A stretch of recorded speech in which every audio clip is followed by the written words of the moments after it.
JBN, we keep you informed. I am Michelle Jones, and in the news, St. Thomas rocked by a second double murder in less than 2 days. A taxi driver and a shop operator were shot dead in Seaforth, St. Thomas on Saturday night. They have been identified as 41-year-old Jermaine Jeffrey and Denise Bell, 50, the police's corporate communications unit said. The incident happened around 10:25. The two were in a Subaru motor car in the community of Soho Hill when they were attacked. They were pronounced dead at hospital. Investigations are ongoing. Second taxi operator murdered in Seaview Gardens. Another taxi operator has been shot dead in the community of Seaview Gardens in St. Andrew. A woman was injured in the incident that occurred about 11 p.m. on Saturday. The deceased has been identified as Dwayne Cook of a Seaview Gardens address. Cook and the woman were seated in his car when they were pounced upon by armed men, reports say. Shots were fired into the vehicle and both occupants were injured. Cook drove from Seaview Gardens in an apparent attempt to reach the Kingston Public Hospital, but he lost control of the vehicle and crashed along Marcus Garvey Drive. He succumbed to his injuries while the woman was admitted in serious condition. The St. Andrew South Police are investigating. On Thursday, 61-year-old Paul Allen, otherwise called Tony, of a General Avenue, St. Jago West, Spanish Town address, was shot and killed in his car on Red Sea Drive in Seaview Gardens. 8 remain in hospital following 2-vehicle crash in Hanover. 2 of the persons in a tour bus and truck that were involved in a 2-vehicle collision on the Orange Bay Main Road in Hanover Saturday afternoon were trapped and had to be extricated from the wreckage by firefighters. A total of 8 people, 6 of whom were tourists, were rushed to hospital with severe injuries. District officer attached to the Negril Fire Station, Otis Brown, said that some of the injured persons were unresponsive, while one of the visitors in the Toyota Hiace minibus was trapped. A passenger from the truck was also seriously injured. Brown said the driver of the bus and the passenger were transported to hospital before the emergency crews arrived at the scene. He said the Negril EMS ambulance arrived at the scene before the firefighters. When we got here, they had 1 in the ambulance. There were 4 others here. So we attended to the 4 others in the bus. 1 was unresponsive, and the others could move and speak, but they seemed to have severe injuries, Brown said. He added that, we immediately extricated the young lady that was sitting behind the front passenger seat because she was trapped. The driver of the truck was also seen assisting his passenger, who was reportedly in and out of consciousness. There were 2 persons in the truck. The driver was okay. He was out of the truck and trying to assist his friend that was trapped, stated District Officer Brown, who added, when we got here, it was there talking to him and reassuring him to stay awake because he was in and out of consciousness.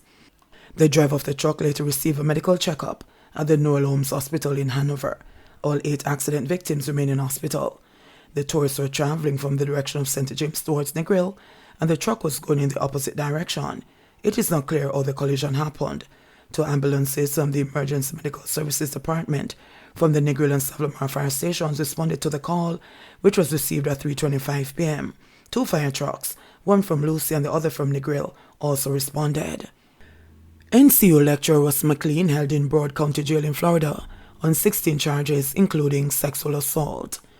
Jamaican University lecturer Russ McLean, who was extradited to the United States on Thursday, is being held in the Broward County Jail in Florida on 16 charges, including sexual assault, burglary, and kidnapping. McLean has been a lecturer at the Mandeville-based Northern Caribbean University, NCU, for 18.5 years. He was based in the College of Humanities, Behavioral and Social Sciences at the private Seventh-day Adventist-run university. He waived his right to an extradition hearing when he appeared in court in May.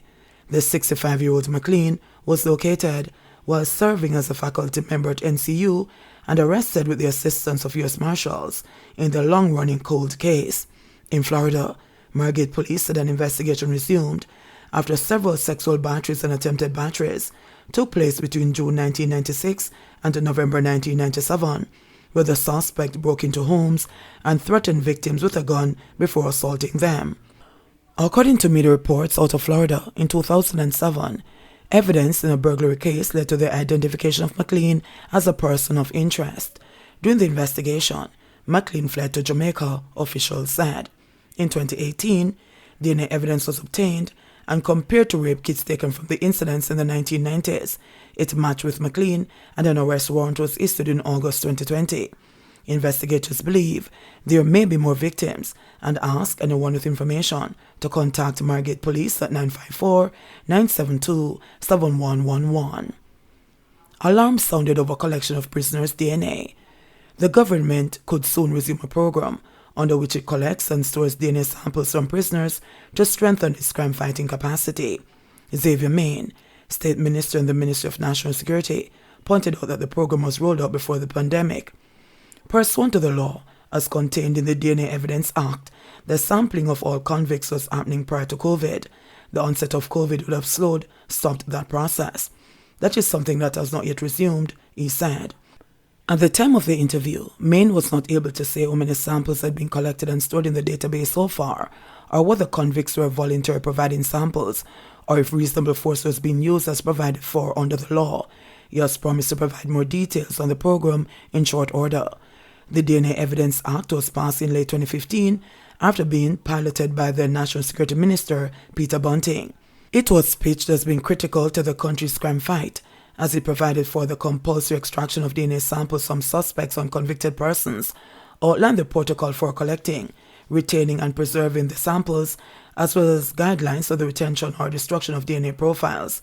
The activation of the National DNA Register was being eyed as pivotal to boosting the forensic investigation capacity of the police force.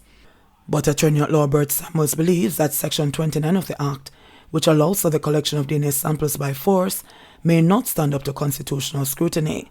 It is troubling, if what we're hearing is true, that they intend to forcibly take blood samples from inmates. Now, the invasiveness of forceful extraction of body fluids, including blood, is an invasion of your privacy, and I do not think prisoners lose that right to privacy unless it is in pursuit of a crime that's been investigated. And even in those circumstances, because of the presumption of innocence, you need not give any sample to the police, said Samuels. Do we trust the state that it can keep data on us in such a way that it is not taken and used in a mischievous way? For example, DNA found in a crime scene is conclusive evidence that you were there. That's the danger of DNA.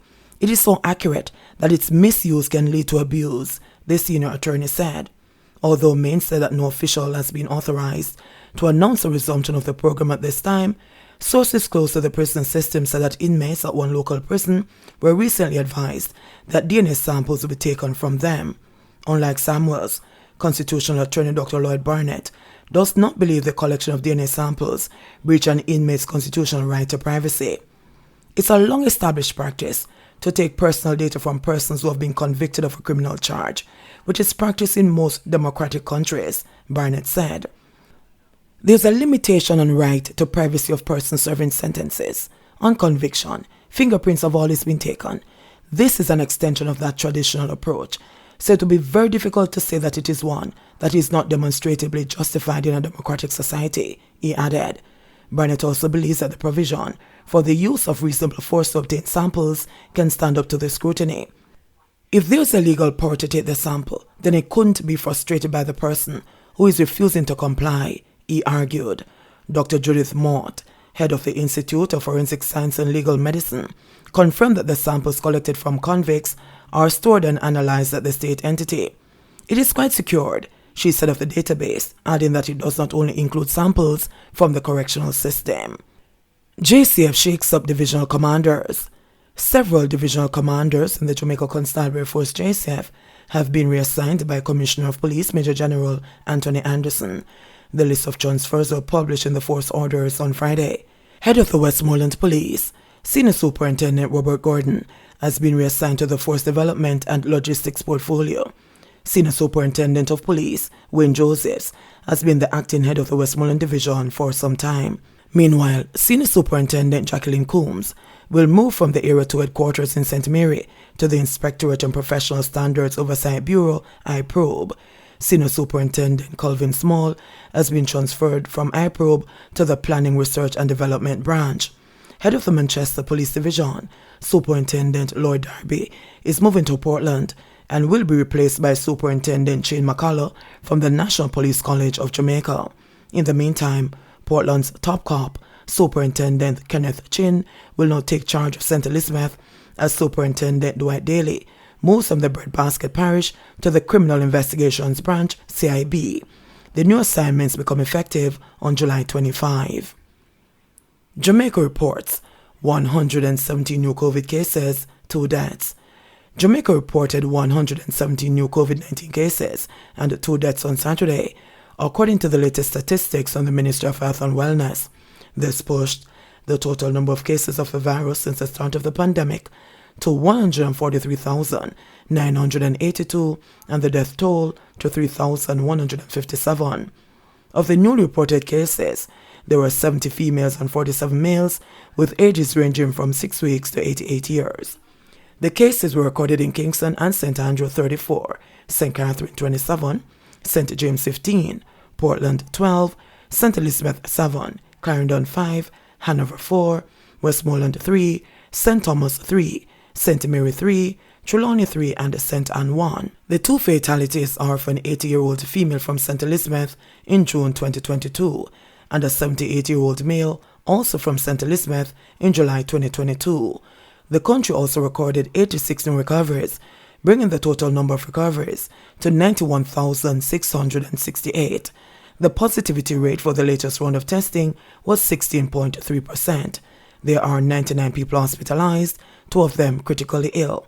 There are 1,234 confirmed active cases on the island. JBN, we keep you informed. Please remember to subscribe, like, share, leave us a comment, and click the notification bell to receive our daily news items.